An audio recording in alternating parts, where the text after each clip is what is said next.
Okay, I flew in this morning from Los Angeles to be here in Times Square on behalf of the 400,000 members of the Simon Wiesenthal Center.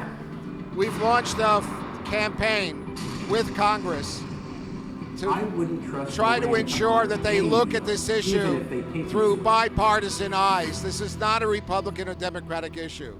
Having said that, it's going to take Democrats with the political and personal courage to look at this deal and to conclude, as we have, that it's a bad deal for America, one which we should not endorse. In addition, a lot of people want to portray this as a zero-sum game between Israel and the United States.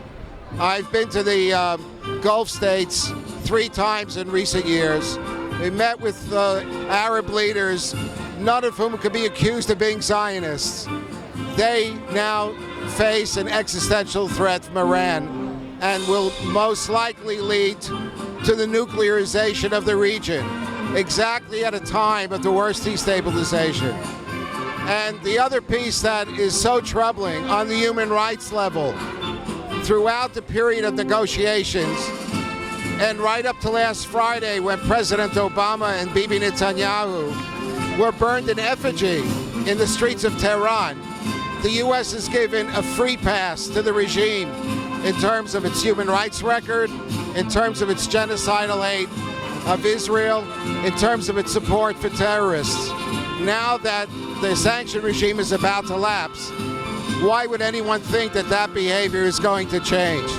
So this is a bipartisan call from the street up to our elected officials to take a closer look at the details of this agreement, and if their conscience speaks to them as it does to us, they'll vote no on this pact.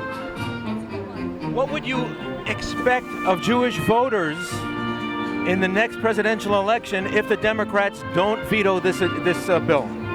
Look, we don't know yet who the nominees are going to be. Everyone presumes it's going to be Hillary Clinton, but the bottom line is, first and foremost for Jewish voters, what Democrat or Republican, what is your candidate going to do vis-a-vis this terrible deal? I don't think you can hold entire parties culpable for the votes of individuals. No, but how about the individual Congress people? There's no question that right at the top of that list has to be, how did you vote and why?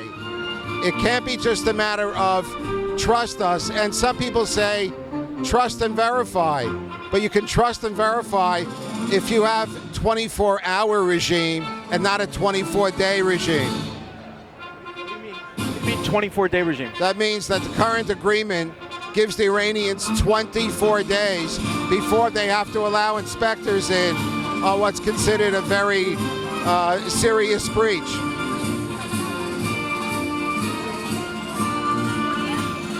Is this something that you think Jewish voters ought to take seriously in the upcoming election? I think based on the people who are out here today, it's Jewish voters, it's Iranian Americans, it's Christians.